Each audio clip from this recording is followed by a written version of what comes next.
Welcome to The Creative Shift. My name is Dan Blank, author of the book Be the Gateway and founder of WeGrowMedia.com.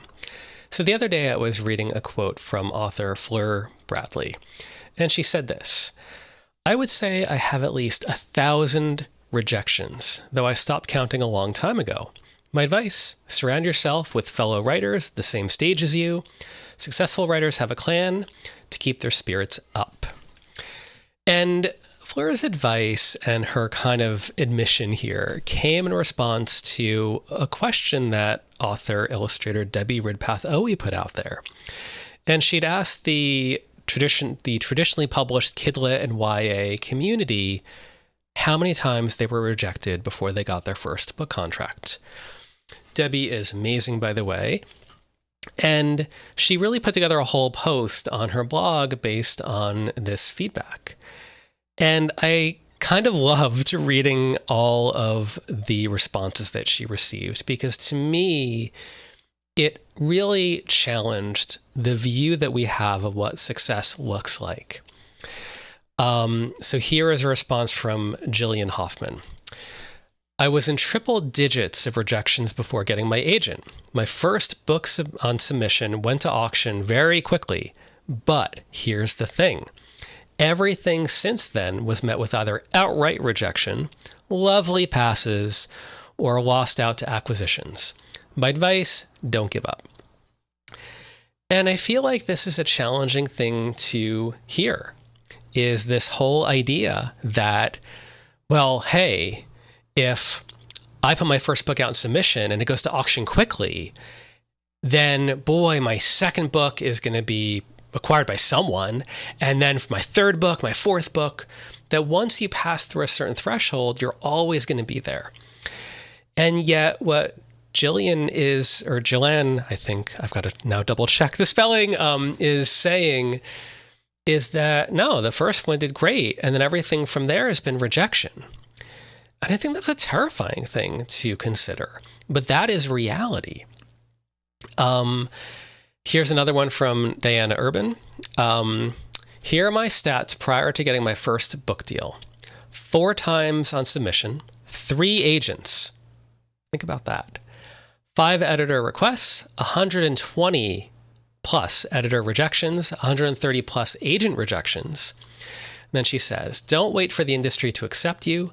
Keep honing your craft. Always be reading, always be learning, always be writing." And again, it's not that I share this or that I like reading this because I love the idea of talking about failure.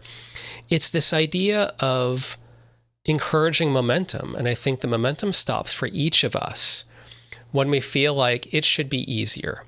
Or, well, 20 people rejected my work.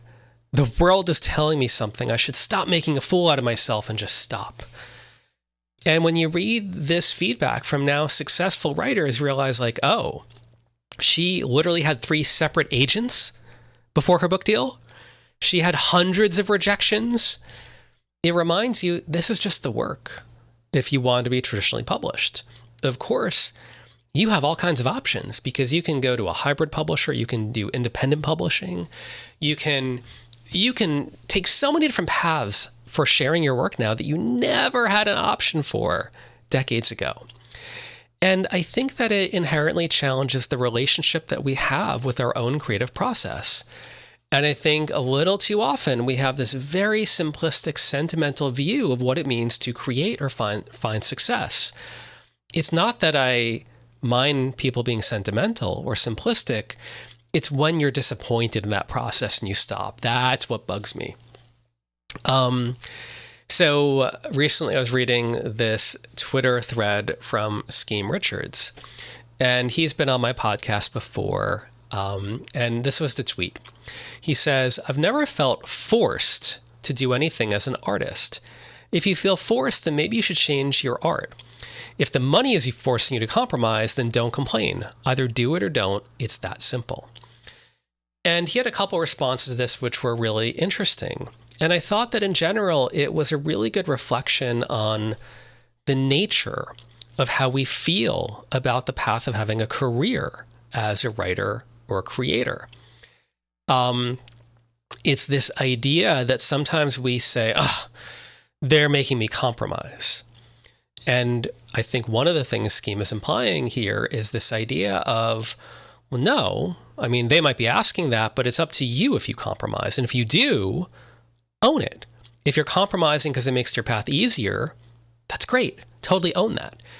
If you're compromising because you agree with them, like, just not feel bad about it. Because I don't love the idea of someone making it in their career and then feeling like they can blame everyone else or blame the marketplace. And he had a response by @Frankie_Xanadu on Twitter. And it said, but I realized that if I spent all my time seeking everyone's validation, I'd never find my own voice as an artist. And I think this is that thing that we're always balancing between, which is what's my path versus what's the path that will work. And we never really always know that ahead of time, of course. We're always sometimes feel like we're going backwards and we're spinning our wheels. And to me, this is one of the magical and beautiful parts of the process. For the writers and creators that I speak to and work with, they invest themselves in this work because they want to write a novel or a memoir or help and inspire or educate people in some way. And they want to reach this ideal audience that they have. Yet they struggle with creative decisions because there isn't one set path. I just want to say this is normal. And you get to define how you feel about that process, about the path that you take. A couple weeks back, I'd mentioned that I had been doing a pretty deep dive into Quentin Tarantino interviews because he has a pretty unique career in Hollywood, and that was interesting to me from a creative career standpoint. And I found this clip where he talks about how before he had success, he had 8 years of nothing but failure, trying to break into filmmaking. So the quote he shared was this: "Whatever success I've got comes after 8 years of nothing working out. Up until 1991, any luck that I had was either no luck or bad luck. Everything was just building up to a horrible letdown." And he shared stories of the 3 years that he spent with his own money filming stuff for a movie he was going to fund on his own. And then he looked at the film after he got it processed, and it was just not good. He talks about deals that he was working on that fell through. And year after year after year after year of this, while he worked in a video store to try to make this work, while he wrote, he doctored scripts on the side. And he made screenplays that people would not buy. But then he said something really profound. He said, when you stop asking permission and take destiny into your own hands, things start to fall into place. And for him, what that meant was to stop compromising. He refused to change even a word of his scripts while he was negotiating with studios. So it'd be pretty common for them to say, hey, look, we kind of like where you're going here, but can we change this or change that? And he would just say no. No to changes in any part of the plot or any part of the characters, but even any word change. And he's very well known for being specific about the language he uses in his scripts. And the results are some very polarizing films, but it's also afforded him one of the rarest careers in all of film.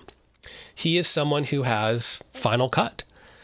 And this is something that very, very, very, very, very few other directors have in Hollywood. Usually there's committees and there's all kinds of people that are involved. And I say this, I use film as an example because I think that sometimes we forget. If you are a writer, you have final cut. You get to determine what you create and how you create it. You get to determine how you will publish it. You get to determine where and where you will and where you won't compromise.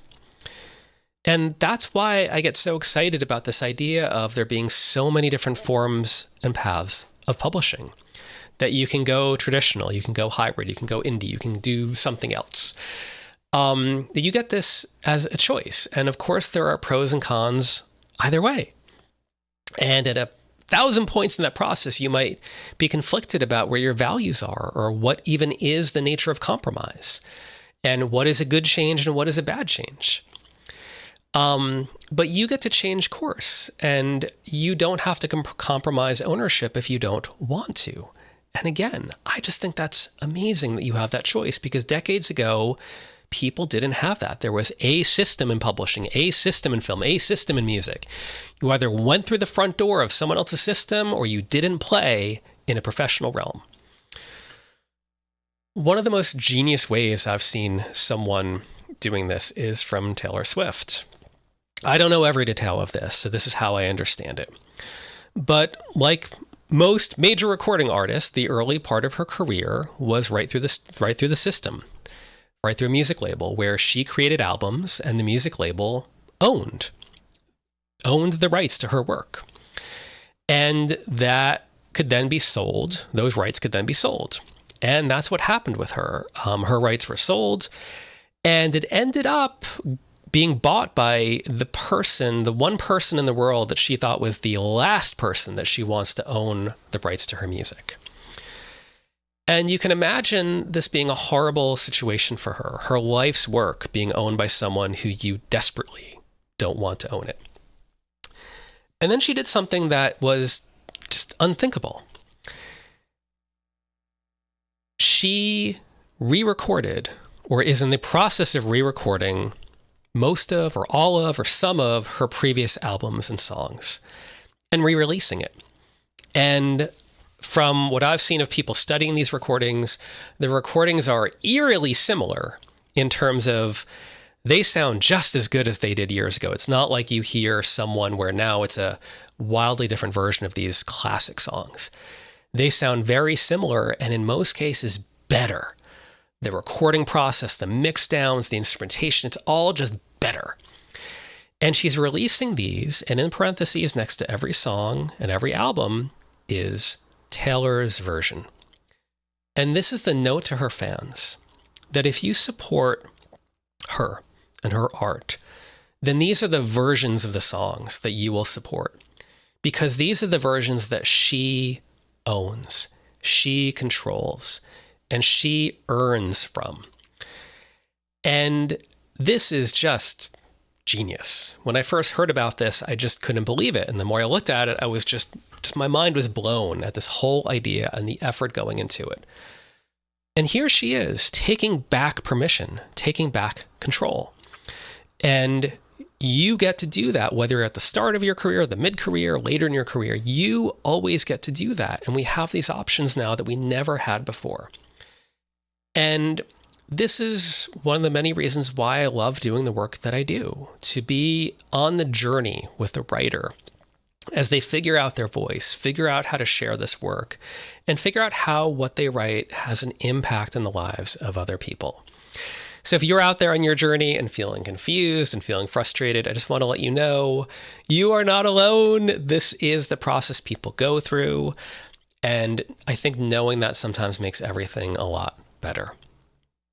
All right, as usual, you can email me, dan@wegrowmedia.com. You can find me at wegrowmedia.com and on Instagram and Twitter and social media @Dan Blank.